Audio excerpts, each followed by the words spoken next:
Hi friends, Vikram വേദയുടെ പുതിയൊരു upcoming episode റിവ്യൂയിലേക്ക് എല്ലാവർക്കും സ്വാഗതം.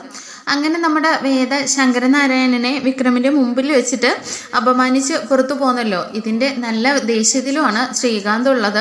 എന്നാൽ നമ്മുടെ വേദ അറിഞ്ഞിരുന്നില്ല കേട്ടോ ശങ്കരനാരായണനെ യഥാർത്ഥത്തിൽ അസുഖമാണെന്നും ഇത് തന്നെ വീണ്ടും വിക്രമിനെ ചതിക്കാൻ വേണ്ടിയിട്ടുള്ള ശ്രീകാന്തിൻ്റെയും അച്ഛൻ്റെയും കൂടി നാടകമാണെന്നാണ് നമ്മുടെ വേദ വിചാരിച്ചു വെച്ചിരുന്നത്. അങ്ങനെ പിന്നീട് മുത്തശ്ശി വിളിച്ചിട്ട് കമലാമ്മയോട് പറയുമ്പോഴാണ് നമ്മുടെ വേദ സത്യങ്ങളെല്ലാം തിരിച്ചറിയുന്നത്. അങ്ങനെ അച്ഛനെ കാണാനായിട്ട് ഓടി വേദ വീട്ടിലേക്ക് എത്തുന്നുണ്ടെങ്കിലും ശങ്കരനാരായണൻ ഇനി എനിക്ക് അങ്ങനെയൊരു മകളില്ല, ഇവിടെ നിന്ന് ആരും ഇനി അവളെ കാണുവാനോ എങ്ങും വിളിക്കുവാനോ സംസാരിക്കുവാനോ യാതൊരുവിധ ബന്ധവും പാടില്ല എന്നിങ്ങനെ ശങ്കരനാരായണൻ തീർത്തും നമ്മുടെ വേദയെ വിലക്കുകയാണ് കേട്ടോ. അങ്ങനെ കരഞ്ഞുകൊണ്ടാണ് നമ്മുടെ വേദ അവിടെ നിന്ന് പടിയിറങ്ങുന്നത്. തൻ്റെ അച്ഛനെ ശരിക്കും മനസ്സിലാക്കാൻ തനിക്ക് പറ്റിയില്ലല്ലോ എന്നുള്ള കുറ്റബോധം നമ്മുടെ വേദയുടെ ഉള്ളിൽ നീറുന്നുണ്ട്. അങ്ങനെ കോടതിയിലേക്ക് വീട്ടിൽ കയറില്ലെന്നാണല്ലോ പറഞ്ഞിരിക്കുന്നത്. പിന്നെ കോടതിയിലേക്ക് പല തവണയായിട്ട് നമ്മുടെ വേദ ചെല്ലുന്നുണ്ട്. തൻ്റെ അച്ഛനോടൊന്ന് സംസാരിക്കാനും ഒന്ന് നേരിട്ട് കണ്ട് മാപ്പ് ചോദിക്കാനും ഒക്കെ ആയിട്ട്. അങ്ങനെ കുറേ ദിവസം ഇങ്ങനെ ശങ്കരനാരായണൻ വേദയെ കണ്ടിട്ടും മൈൻഡ് ചെയ്യാതെ ഇങ്ങനെ പോവാണ് കേട്ടോ. അവസാനം വേദ ഇങ്ങനെ മുമ്പിൽ നിൽക്കുന്നുണ്ട്. അച്ഛൻ ഇനി എന്നോട് മിണ്ടാതെ പോവല്ലേ, എനിക്ക് തെറ്റുപറ്റിപ്പോയി, അച്ഛൻ എന്നോട് ക്ഷമിക്കണോ എന്നൊക്കെ ഇങ്ങനെ വേദ പറയുമ്പോഴേക്കും ശങ്കരനാരായണൻ പറയുന്നുണ്ട്, നീ ഇപ്പോൾ എന്തിനാ ഇങ്ങോട്ടേക്ക് വന്നത്? എനിക്ക് ഇങ്ങനെയൊരു മകളില്ലെന്ന് ഞാൻ എപ്പോഴേ എൻ്റെ മനസ്സിനെ പറഞ്ഞ് പഠിപ്പിച്ച് കഴിഞ്ഞിരിക്കുന്നു. ഇനി ഞാൻ നിന്നെ എത്രത്തോളം മറ്റാരേക്കായാലും നിന്നെ സ്നേഹിച്ചോ അതിന് പ്രതിഫലമായിട്ട് നീ എനിക്ക് നല്ല മനസ്സ് നിറച്ച് നീ തന്നല്ലോ, അതാണ് എൻ്റെ ഈ കണ്ണീരെന്നൊക്കെ പറഞ്ഞിട്ട് ശങ്കരനാരായണൻ പറയുന്നുണ്ട് കേട്ടോ. അപ്പോഴേക്കും വേദയും പറയുന്നുണ്ട്, അച്ഛൻ എന്നെ എന്തു വേണമെങ്കിലും പറഞ്ഞു, ഒരിക്കലും ഞാൻ അച്ഛൻ്റെ മകളല്ല എന്ന് മാത്രം അച്ഛൻ എന്നോട് പറയരുതെന്ന് പറഞ്ഞിട്ട് വേദ ഇങ്ങനെ കരയുന്നുണ്ട്. അങ്ങനെ കുറേ നേരത്തെ സംസാരത്തിനൊക്കെ ശേഷമായിട്ട് ശങ്കരനാരായണൻ പറയുന്നുണ്ട്, ശരി, നീ എൻ്റെ മകളാകണമെങ്കിൽ ഇനി ഒരു കണ്ടീഷൻ ഞാൻ മുമ്പിലേക്ക് വെക്കുകയാണ്. ഇത്രയും നാൾ പറഞ്ഞതുപോലെ തന്നെയാണ്, നീ എൻ്റെ മകളായിട്ട് എന്ന് എൻ്റെ വീട്ടിലേക്ക് കയറുന്നോ അന്ന് ഞാൻ പറയുന്നത് അനുസരിക്കണം. എന്താ അച്ഛാ, എൻ്റെ അച്ഛൻ എന്നെ മകളായിട്ട് അംഗീകരിക്കാൻ വേണ്ടിയിട്ട് ഞാൻ എന്തും അനുസരിക്കാമെന്ന് ഇങ്ങനെ വേദ പറയുകയാണ് കേട്ടോ. അതെ, നിൻ്റെ ഭർത്താവിനെ ഉപേക്ഷിച്ച് ആ താലി ഉപേക്ഷിച്ചിട്ട് നീ എൻ്റെ കൂടെ വീട്ടിലേക്ക് വരണമെന്നിങ്ങനെ ശങ്കരനാരായണൻ മറുപടിയാണ് കൊടുക്കുന്നത്. ഇത് കേട്ടിട്ട് എന്തു പറയണമെന്നറിയാതെ ഇങ്ങനെ ആകെ വിഷമത്തോടു കൂടി നിൽക്കുകയാണ് വേദ. എന്നിട്ട് വേദ കുറേ നേരത്തെ മൗനത്തിന് ശേഷം പറയുന്നുണ്ട്, അച്ഛാ, അതുമാത്രം സാധ്യമല്ല. അത് ഈ വിക്രം എൻ്റെ കഴുത്തിൽ കെട്ടിയ ഈ താലി ഉണ്ടല്ലോ, ഇത് ഉമാമഹേശ്വരിയുടെ സന്നിധിയിൽ വെച്ച് കെട്ടിയ താലിയാണ്. ഈ ഒരു താലിയാണ് എൻ്റെ മരണം വരെ എൻ്റെ കഴുത്തിലുണ്ടാവും. വിക്രം ഇപ്പോൾ അച്ഛൻ അറിയാവുന്നതുപോലെ തന്നെ എൻ്റെ ഭർത്താവാണ്. അത് എങ്ങനെയാണെങ്കിലും ഞാൻ വിക്രമിനെ മാറ്റിയെടുക്കും അച്ഛാ. അച്ഛൻ വിചാരിക്കുന്നത് പോലെ ഒന്നുമല്ല വിക്രം, ഒരുപാട് നന്മയുള്ള ആളാണ്. എൻ്റെ ഭർത്താവിനെയും താലി കെട്ടിയ എൻ്റെ ഭർത്താവിനെയും എൻ്റെ വീട്ടുകാരെ ഉപേക്ഷിച്ചിട്ട് എനിക്ക് ഒരിക്കലും അച്ഛൻ്റെ കൂടെ വരാനായിട്ട് കഴിയില്ല എന്നിങ്ങനെ വേദ പറയുന്നുണ്ട് കേട്ടോ. ഇത് കേട്ടിട്ട് ശങ്കരനാരായണൻ ഒരു പുച്ഛത്തോടു കൂടി ചിരിക്കുന്നുണ്ട്. ശരി, നീ നിന്റെ തീരുമാനം പറഞ്ഞു കഴിഞ്ഞല്ലോ, ഇനി എൻ്റെ തീരുമാനം ഞാൻ പറയാം. അതെ, ഇനി നിനക്ക് അങ്ങനെ ഒരു അച്ഛനോ വീട്ടുകാരോ ഉണ്ടോന്ന് ഓർത്തിട്ട് നീ ആ വീട്ടിലോ ഇനി കോടതിയിലോ നീ വരാൻ പാടില്ല, എന്നെ കാണുവാനോ പാടില്ല എന്ന് പറഞ്ഞിട്ട് ശങ്കരനാരായണൻ ദേഷ്യത്തോടു കൂടി കാറിൽ കയറിയിട്ടങ്ങ് പോവാണ് കേട്ടോ. എന്നാൽ നമ്മുടെ വേദയ്ക്കാണെങ്കിൽ ഒരുപാട് സങ്കടത്തോടു കൂടി അവിടെ നിൽക്കുന്നുണ്ട്. ഈ സമയം നമ്മുടെ വിശ്വനും ശ്രീജയും കൂടി പോയിട്ട് അപ്പുമോളെ കൂട്ടിക്കൊണ്ട് വീട്ടിലേക്ക് വരുന്നുണ്ട് കേട്ടോ. അങ്ങനെ നമ്മുടെ വേദ വീട്ടിലേക്ക് വരുമ്പോഴേക്കും അപ്പുമോൾ ഓടിച്ചെന്നിട്ട് വേദയെ ഇങ്ങനെ കെട്ടിപ്പിടിക്കുന്നുണ്ട്. ചെറിയമ്മ, എന്താ എവിടെ പോയിരിക്കായിരുന്നു? ചെറിയച്ഛനെ കണ്ടില്ലല്ലോ, ഇപ്പോൾ ചെറിയമ്മയ്ക്ക് എന്താ വിഷമം എന്നൊക്കെ ഇങ്ങനെ ചോദിക്കുകയാണ് കേട്ടോ. ഒന്നുമില്ല, എന്തായാലും അപ്പുമോൾ വന്നതുകൊണ്ട് ഒരുപാട് സന്തോഷമായി എന്ന് പറഞ്ഞിട്ട് അപ്പോഴേക്കും ശ്രീജ പറയുന്നുണ്ട് കേട്ടോ, അതെ വേദ, 2 ദിവസം അപ്പുമോക്ക് ലീവാണ്, അപ്പോൾ ഇവിടെ നിൽക്കട്ടെ എന്ന് കരുതി ഞങ്ങൾ പോയി കൂട്ടിക്കൊണ്ട് വന്നാന്ന് പറയാണ്. ഇത് കേട്ടിട്ട് വേദയും പറയുന്നുണ്ട്, അതെന്തായാലും നന്നായി ശ്രീചേട്ടത്തി, അപ്പുമോള് വരുമ്പോഴാ ഈ വീട്ടിൽ ഒരു ഒച്ചയും ബഹളവും ഒരു ജീവനൊക്കെ വെക്കുന്നതെന്ന് ഇങ്ങനെ പറയുന്നുണ്ട്. ഇത് കേട്ട് നമ്മുടെ വേദയെ കളിയാക്കിക്കൊണ്ട് നന്ദിനി അങ്ങോട്ടേക്ക് വന്നിട്ട് പറയുന്നുണ്ട്, ഒച്ചയും ബഹളവും ഒക്കെ കേൾക്കാനാണ് ഇഷ്ടമെങ്കിൽ ആ TV ഒന്ന് ഓളിയും കൂട്ടി വെച്ചാൽ പോരെന്ന് ചോദിക്കാണ് കേട്ടോ. ഇത് കേട്ടിട്ട് വേദ പറയുന്നുണ്ട്, അതെന്തായാലും നന്ദിനിയേട്ടത്തി പറഞ്ഞത് ശരിയാണ്. നന്ദിനിയേട്ടത്തിക്ക് ഇത്രയും ബുദ്ധി ഉണ്ടായിരുന്നു, എന്നിട്ടാണോ ഒരു ബുദ്ധിയില്ലാതെ വിവരമില്ലാത്തവരെ പോലെ സംസാരിക്കുന്നതെന്ന് പറഞ്ഞിട്ട് ചിരിക്കുകയാണ് കേട്ടോ. ഞാൻ പറഞ്ഞത് ശരിയല്ലേ അപ്പുമോളെന്ന് പറഞ്ഞിട്ട് അപ്പുമോളോട് ഇങ്ങനെ വേദ ചേർത്ത് പിടിക്കുന്നുണ്ട്. ഇത് കണ്ടിട്ട് നന്ദിനിയാണെങ്കിൽ ദേഷ്യത്തോടു കൂടി അവിടെ നിന്ന് പോവാണ് കേട്ടോ. ഈ സമയം നമ്മുടെ വിക്രമാണെങ്കിൽ അങ്ങോട്ടേക്ക് കയറി വരുന്നുണ്ട്. അപ്പുമോളാണെങ്കിൽ ഓടി വിക്രമിൻ്റെ അരികിലേക്ക് ചെല്ലുന്നുണ്ട് കേട്ടോ. വിക്രമാണെങ്കിൽ സുന്ദരിക്കുട്ടി എപ്പോഴാണ് വന്നതെന്ന് ചോദിച്ചിട്ട് നമ്മുടെ അപ്പുമോളെ വാരി എടുക്കുന്നുണ്ട്. അതേ, ഞാനാ ചെറിയ അമ്മയോട് പറഞ്ഞത് ഞാൻ വരുന്ന കാര്യം ആരോടും പറയണ്ട, എല്ലാവർക്കും ഒരു സർപ്രൈസ് ആയിക്കോട്ടെ എന്ന് കരുതിയിട്ടെന്ന് പറയാണ് കേട്ടോ. ഇത് കേട്ടിട്ട് വിക്രം പറയുന്നുണ്ട്, ആഹാ മിടുക്കിക്കുട്ടി കൊള്ളാലോ ആളെന്ന് പറഞ്ഞിട്ട് അവർ രണ്ടുപേരും കൂടി ഇങ്ങനെ കളിച്ച് ചിരിച്ചിരിക്കുന്നുണ്ട് കേട്ടോ. പിന്നെ രാത്രിയാകുമ്പോഴേക്കും നമ്മുടെ വേദയ്ക്കാണെങ്കിൽ കിടന്നിട്ട് ഉറക്കമൊന്നും വരുന്നില്ല. എന്നാൽ ഈ സമയം ശങ്കരനാരായണനും വേദയെക്കുറിച്ച് തന്നെയായിരിക്കും കേട്ടോ ചിന്തിച്ചുകൊണ്ടിരിക്കുന്നത്. അങ്ങനെ വിഷമിച്ച് വേദയെ കണ്ട കാര്യങ്ങളൊക്കെ ഇങ്ങനെ ഓർത്തുകൊണ്ടിരിക്കുന്ന സമയത്ത് പത്മ ആണെങ്കിൽ അങ്ങോട്ടേക്ക് വരുന്നുണ്ട്. എന്നിട്ട് പറയുന്നുണ്ട്, രാവിലെ മോള് വിളിച്ചിരുന്നു, അച്ഛനെ കാണണം, അച്ഛനോട് മാപ്പ് ചോദിക്കണമെന്നൊക്കെ വേദമോള് പറഞ്ഞിരുന്നു എന്നിങ്ങനെ പറയുന്നുണ്ട്. ശങ്കരേട്ടൻ എല്ലാം മറക്കണം, ഇനിയിപ്പോൾ വേദമോളെ കുറിച്ചിട്ട് അവരെ നമ്മൾ മതിയാവും, ശങ്കരേട്ടൻ്റെ വിഷമങ്ങളെല്ലാം മാറ്റണം, എനിക്ക് ഒരു സമാധാനവും ഇല്ല എന്നൊക്കെ ഇങ്ങനെ പറയുന്നുണ്ട് കേട്ടോ. അപ്പോഴേക്കും ശങ്കരനാരായണൻ പറയുന്നുണ്ട്, നിനക്ക് ഇതല്ലാതെ വേറൊന്നും പറയാനില്ലേ, എനിക്കൊന്ന് കിടന്നുറങ്ങണം എന്ന് പറഞ്ഞിട്ട് ശങ്കരനാരായണൻ കിടക്കാനായിട്ട് പോവാണ് കേട്ടോ. ഇത് കണ്ടിട്ട് പത്മമാണെങ്കിൽ ഒരുപാട് വിഷമത്തോടു കൂടി ഇങ്ങനെ നിൽപ്പുണ്ട്. പിന്നീടായിട്ട് കാണിക്കുന്നത് നമ്മുടെ വേദയുണ്ടല്ലോ, ഉറങ്ങാനായിട്ട് കിടന്നിട്ട് തിരിഞ്ഞും മറിഞ്ഞും ഇങ്ങനെ കിടക്കുകയാണ്. അപ്പോഴേക്കും വിക്രം അങ്ങോട്ടേക്ക് ചെന്നിട്ട് ചോദിക്കുന്നുണ്ട്, എന്താ വേതാളം, നിനക്ക് ഇതുവരെ ഉറങ്ങാനൊന്നും ആയില്ലേ, കുറേ നേരമായല്ലോ, ഞാൻ ശ്രദ്ധിക്കുന്നു, തിരിഞ്ഞും മറിഞ്ഞൊക്കെ കിടക്കുന്നുണ്ടല്ലോ, പിന്നെ എവിടെ പോയി നിന്റെ നാവൊക്കെ ഇന്ന്? എന്തായാലും നീ അച്ഛനെ കണ്ടിട്ട് വന്നേ പിന്നെ പൊതുവെ ഒരു മൂഡ് ഓഫ് ആയിട്ടുണ്ട്, എന്തായാലും അതെനിക്ക് മനസ്സിലായിട്ടുണ്ടെന്നൊക്കെ ഇങ്ങനെ വിക്രം പറയുന്നുണ്ട് കേട്ടോ. അപ്പോഴേക്കും വേദയാണെങ്കിൽ എഴുന്നേറ്റിരുന്നിട്ട് പറയുന്നുണ്ട്, വിക്രം ശരിയാ, വിക്രം പറഞ്ഞത് ശരി തന്നെയാ, എനിക്ക് നല്ല കുറ്റബോധമുണ്ട്. ഇത്രയും നാൾ ഞാൻ കരുതിയിരുന്നത് ഞാൻ ചെയ്യുന്നതെല്ലാം ശരിയാണെന്നാ, എന്നാൽ ഇപ്പോൾ ഞാനത് തിരുത്തുന്നു വിക്രം. ഞാൻ അച്ഛനോട് ചെയ്തതിനകത്ത് എനിക്ക് ഒരുപാട് കുറ്റബോധമുണ്ട്. അത് എന്നാണോ അച്ഛൻ എന്നെ മനസ്സിലാക്കി എൻ്റെ തെറ്റ് ക്ഷമിച്ചുവെന്നൊരു വാക്ക് പറയാതെ എനിക്ക് എൻ്റെ മനസ്സിലെ ആ നീറൽ മാറില്ല എന്നൊക്കെ ഇങ്ങനെ വേദ പറയുന്നുണ്ട്.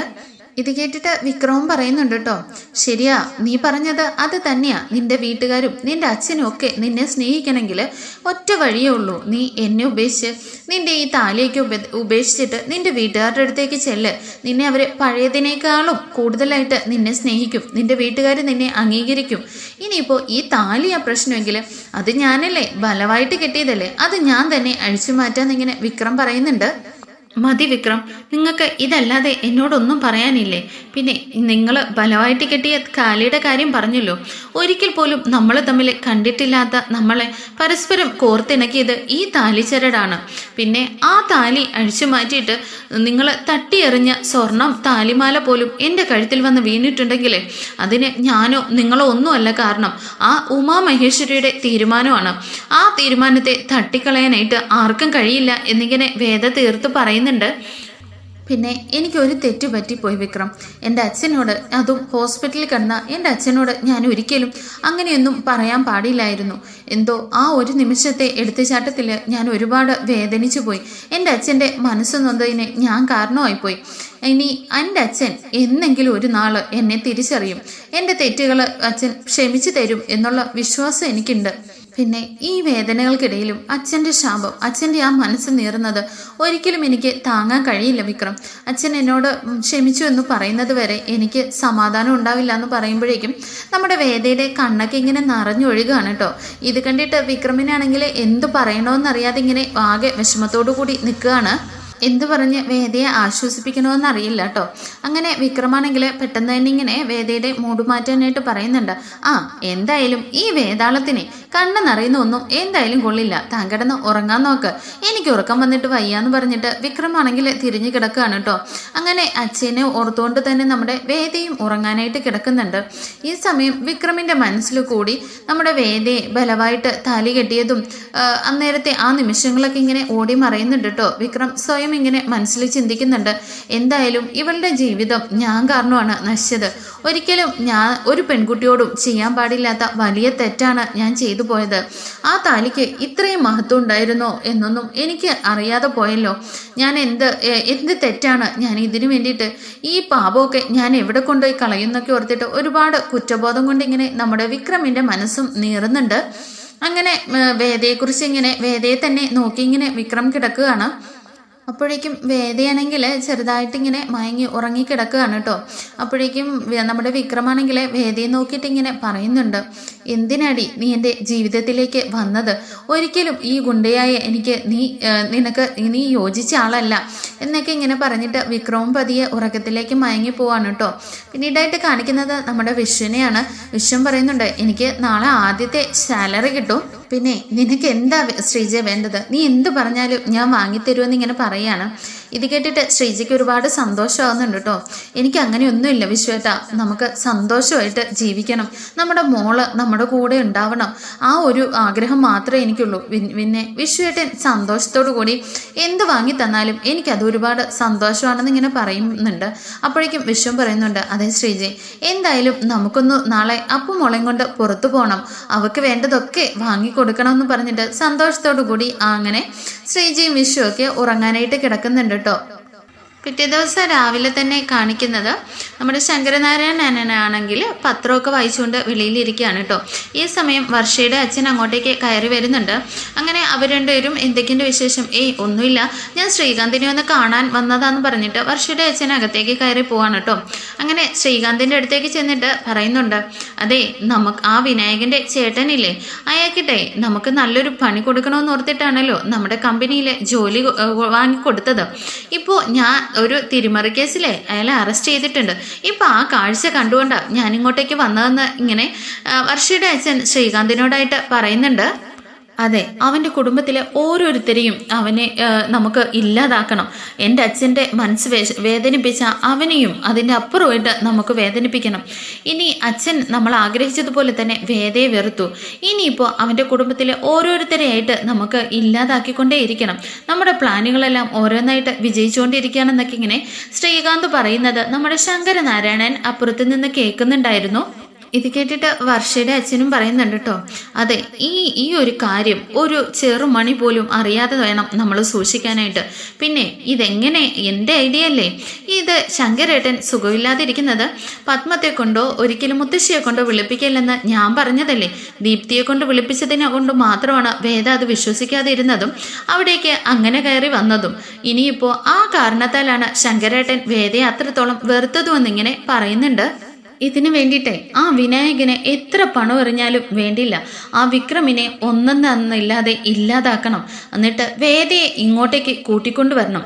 എല്ലാവരെയും നശിപ്പിച്ചതിന് ശേഷം ദർശനമായിട്ട് തന്നെ നമ്മൾ ആഗ്രഹിച്ചതുപോലെ വേദയുടെ വിവാഹം നടക്കണം എന്നൊക്കെ ഇങ്ങനെ അവർ സംസാരിക്കുന്നുണ്ട്. ഇതെല്ലാം കേട്ടുകൊണ്ട് ശങ്കരനാരായണൻ ചീറിപ്പാഞ്ഞ് അങ്ങോട്ടേക്ക് വരുന്നുണ്ട് കേട്ടോ.